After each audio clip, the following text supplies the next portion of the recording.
Y acá en el entretiempo de la publicidad, otro programa aparte, ¿eh? Aníbal Correa, Elina Audicio y el tema de hoy, En pos del alma humana. Aníbal. Sí, esto de En pos del alma humana sencillamente es la búsqueda que estamos haciendo en forma permanente, y el hombre lo ha demostrado a través de todos los tiempos, a través de la historia, a través de los grandes cambios que se han producido, y bueno, y estamos tal vez como consecuencia o como resultado en este momento, ¿no?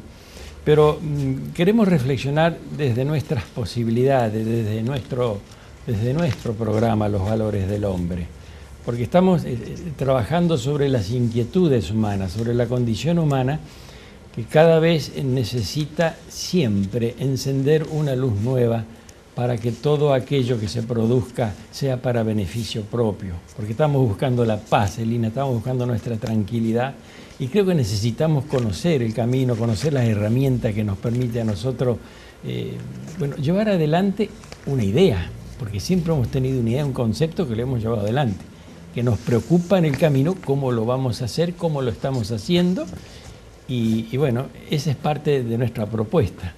Así es, o sea, un poco siempre este programa propuso humildemente sentarse a reflexionar, ¿no? Sentarse a esto de mirar más detenidamente, de pensar y considerar un asunto detenidamente para estudiarlo, para comprenderlo, para tomar buenas decisiones.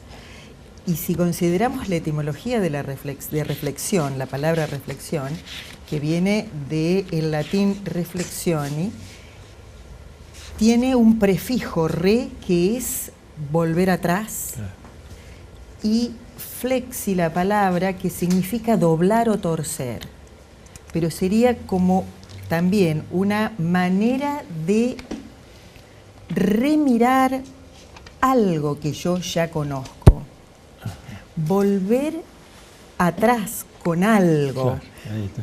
Mirarme, volver a encontrarme con cosas que evidentemente o atraviesan mi vida o son significativas o tienen que ver con mi propia construcción, porque no solamente es reflexionar sobre un acontecimiento o sobre un hecho, sino sobre mis acciones, sobre mi manera de ver en el mundo y sobre mi manera de posesionarme frente a las acciones.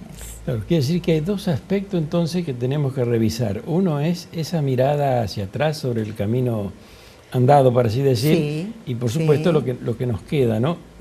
Eso ayuda, ¿verdad? Porque una cosa sería no mirar hacia atrás. ¿Es parte del aprendizaje? Es que en estos tiempos creo que la reflexión ha sido dejada de lado. Claro. En realidad lo que se pretende con el neoliberalismo, con este individualismo que nos supera a todos y con esta necesidad de tener y no ser, y con el hecho de no poder tomarse tiempo para mirar. En realidad todo tiene que salir rápido y tiene que ser eficiente. Es claro. Pero yo no me tomo el tiempo para reflexionar qué de mí va en eso y qué con estas acciones yo sigo generando algo positivo o negativo. Entonces, la reflexión humildemente sería esto de sentarnos más tranquilos, de en cada acción cotidiana poder permitirnos revisar, incluso en las acciones de las familias, que hay maneras preestablecidas de vínculos que determinan que cada uno de nosotros en un sistema familiar accione casi automático. Es decir, yo llego a mi casa, veo determinadas conductas y ya se instala en mí maneras que yo ya tengo preestablecidas para responder ante eso. Claro. Entonces, estaría bueno poder reflexionar incluso en esas cosas. Eso es lo que nosotros accionamos en el consultorio, es decir, revisemos. Quiere decir que no alcanzan a verse en el transcurso de una experiencia X, puede ser corto o largo tiempo, elementos de juicio que necesitamos volver a ver para ver si cumplieron su función o no, mal o bien, ¿no? Pero es decir, caminamos, pero no conocemos todo lo que hemos caminado, ¿verdad? Y eso está influyendo, ¿verdad?, en nuestra vida. Es que en realidad hay una frase típica de estos tiempos, Sí. que cuando uno le dice a los jóvenes, pensá, no acciones así, mirá que esto tiene una consecuencia, no pasa nada. Claro, ahí está el problema. No pasa nada. No pasa nada. Es una consecuencia directa de haber vivido situaciones semejantes sin una consecuencia que les haya generado el reflexionar. Total, pasó, ya está. Ya está, claro. Y yo me habitué a la violencia, y yo me habitué al descontrol, y yo naturalicé conductas que no deben existir. Total, no pasa nada. Total, no pasa nada. Fíjate vos que, y es tan real eso, porque también el andante, con ese tipo de pensamiento, esta gente joven, tampoco sabe que hay otros caminos. Que ese es otro detalle que tenemos que tener en cuenta. Y si ese camino no se muestra, no se enseña, entonces es muy difícil y que van a seguir con la misma fórmula. Bueno, o tal vez las cosas se arreglan solas, o esto que pasó, bueno, ya pasó y listo y se terminó, y si te gusta bien y si no, que por ahí que como termina esto, no hubo una consecuencia directa de conmoción, claro, ya está, se adaptó, se acomodó y siguió. Y el aprendizaje fue mínimo. Porque incluso no hay una consecuencia en muchos actos que acontecen, digamos, indudable, claro, en hechos sociales significativos. Entonces se ha naturalizado tantas cosas que llevaron al límite de la comprensión del ser humano, que eso es lo que nos está haciendo peligrar como humanidad. Que indudablemente es así, ¿no? Pero vuelvo a lo que comentaste al principio. Estamos incursionando en lo que significa la reflexión. Así es. Simplemente revisar el terreno, volver a ver si las cosas, porque tenemos que poner como punto de referencia, me parece entender tu mensaje, que si yo reviso, me permito poder corregir o no. Por supuesto. Ahí está y que si yo me permito revisar, también significa que yo estoy dispuesto a cambiar, que claro, eso es otra cosa.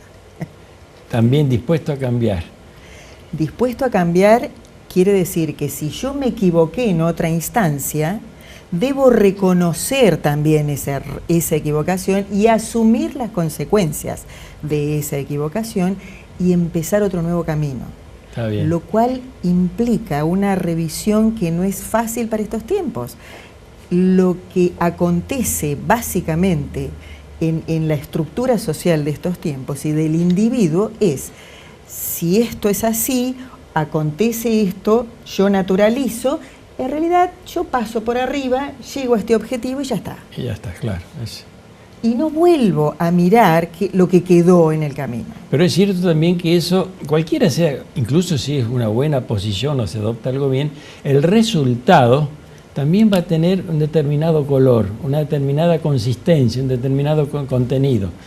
A veces digo yo que a veces es bueno, cuando estamos en este tipo de reflexiones, cuando uno recuerda los pensamientos de los grandes humanistas, ¿no? De los que se han dedicado realmente a esto. Y me hiciste recordar, yo siempre lo nombro a muy pocos y son conocidos. Lo nombro a Fromm, por ejemplo, Erich Fromm. Él decía de que tengamos conocimiento de elegir, pero no elegir entre dos cosas buenas, es decir, me voy a la playa o me quedo en mi casa a ver televisión. No, elegir entre lo mejor y lo peor. Saber elegir qué es lo mejor y saber elegir qué es lo peor, saber distinguir. ¿Por qué? Porque yo voy a tomar un punto de referencia, voy a decir, bueno, de aquí en más, como elijo esto, voy a tratar de llevarlo adelante de esta forma porque entiendo que es mejor. Claro, si empezamos a escarbar, qué es mejor y qué es peor, ¿no? Bueno, pero vamos a dejarlo por ahí, nada. De todas maneras, eso es un hecho reflexivo. Claro, claro. Es que la propuesta es esa. O sea, hasta en lo cotidiano poder permitirse repensar las cosas. Claro. Y que cuando en un planteo básico de todos los días alguien te enfrente con una circunstancia que vos crees remanida porque está sostenida en tu vida, poder permitirse esto, es decir, y si me lo están planteando, debe ser por algo. Entonces yo lo voy a revisar. Claro. O sea, permitirse esta reflexión o esta acción es la que va a generar que nos descubramos como personas y construyamos una mejor comunidad, claro, y humanidad. Ahora me gustaría que des una respuesta a algo que a mí me plantearon con una pregunta. Ajá. Pero es interesante esto, ¿no? Porque la reflexión necesita un espacio, necesita un tiempo, necesita muchas cosas la reflexión, ¿no? Tranquilidad. Bueno, y me preguntaron, pero esto de estar pensando todo el día y reflexionando, vamos a poner la palabra, sí, ¿no es aburrido? Yo le di una respuesta, vos, pero me gustaría escuchar la tuya también para que la de David también, si ¿no? Hay Porque una no vaya con una de esas sí. Tengamos una tercera respuesta y juntamos, hacemos el cóctel y hacemos... No, muchachos, ¿yo qué hice? No me metan en el lío, es problema de ustedes, charlen tranquilos, ¿no? ¿Qué te parece, Lino, ese planteo? Lo que pasa es que no es aburrido cuando se trata de tu vida. Claro. No es aburrido cuando se trata de tu vida. No es aburrido cuando lo que vos estás mirando tiene que ver con tu futuro. Claro. Tiene que ver con las decisiones óptimas. Entonces, para nada es aburrido. En realidad es un desafío. En realidad es lo que debería ser. El estar, porque la reflexión no implica que yo, cuando yo digo en lo cotidiano, no es que yo cada cosa que voy a hacer estoy reflexionando frente a eso, sino me refiero en cosas que tengan que ver con mi construcción, con el desafío de mi propia vida que está siempre ligada a la vida de los otros. O sea, yo no me puedo despegar de eso. Es indudable, pero también, y volvamos a ciertas cosas que nos dejan los grandes pensadores. ¿Vos lo conocés a Freud? Sí, como le decía su mamá. Él dijo permanecer en una atención flotante, dijo. Vamos a ponerle un nombre, porque le pone un nombre nada más a las cosas. Pero estar atento es una de las cosas que también no se practica mucho y que tiene que ver con la reflexión. Por supuesto. Si yo no estoy atento... Es una mirada atenta y detenida, claro, a la reflexión. Por eso me preguntaron, ¿no es aburrido estar todo el día pensando o estar atento? No, porque es un ejercicio, como cualquier otro. Es más, es un ejercicio que trae ganancias. Indudable. Muchísimas ganancias. Y es el desafío de todos los días. Es el desafío de tu vida, claro, es el desafío de tu crecimiento, es el desafío de tu compromiso frente a tu futuro y frente a la comunidad en la que formas parte. O sea que me gusta escuchar esto de vos porque coincide, es una cosa increíble, estoy viendo tantas coincidencias en grandes pensadores, y me remití a uno que allá por 1912 recibe el premio Nobel, ¿sabes? Ajá. Pero es un médico, ¿no? Y él dijo que el hombre debería ser la medida de todo. Pero atendé por qué. Dice, en realidad es un extranjero en el mundo que él mismo ha creado. Es un extranjero de sus propias creaciones. Es decir, vamos a traducirlo, somos prisioneros de nuestros propios pensamientos y de las cosas que creamos, ¿no? No ha sabido organizar este mundo para él porque no poseía un conocimiento positivo de su propia naturaleza, dice. Mirá qué lindo, ¿no? Y lo dijo por allá, para mí un ser inteligentísimo en cuanto... Alexis Carrel, ajá, él recibió el premio Nobel de esto. Y así que somos prisioneros de nuestras propias situaciones, ¿no? Sí. Sí, seguramente, si no usamos la razón y esta reflexión que tiene que ver con la razón positivamente, claro, si no ponemos al hombre como centro de las acciones de todos. Por eso está prisionero del capitalismo, está prisionero del neoliberalismo. Que él mismo lo ha creado, ¿no? Seguro. Él mismo lo ha creado, y otros que no, por supuesto, que no quieren, ahí viene, ¿ves? Y otros que en cualquier orden, no desean reflexionar y desean ser llevados o arrastrados, entonces aparece esta situación de tener mi propia libertad, mis propias decisiones. Claro, la libertad es lo otro. Claro, si no es más fácil que me lleven. que me lleven de la mano, que es mucho más lindo, ¿no? Hasta ahí nomás es más lindo, hasta ahí nomás, ¿no? No, es decepcionante pensar que haya gente que se pueda vender por cosas. Es terrible. Sí, es terrible, ¿no? Es Bueno, terrible. pero cuando yo te nombre la palabra justa, que es educación, cuando hablamos de educación estamos hablando de todas estas cosas. Por supuesto. Estamos hablando de esto. Por supuesto. De reflexionar, de ser consciente, de mantener esa atención que deberíamos tener todos los días. Pero para, bien lo dijiste, para beneficio propio, para mi propia vida, porque la estoy construyendo, ¿no? Exacto. Hay algo que anda circulando en las redes y me pareció muy interesante, muy lindo, muy afectivo, porque es muy similar a lo que dice Carl Sagan por ahí en uno de sus libros, en el último que escribió. El niño se dirige a su abuelo, ¿no? Y le dice: abuelo, sí, decime, ¿qué pasa? ¿Me das un abrazo? Pero rápido, ¿eh? Sí, claro, pero ¿por qué rápido?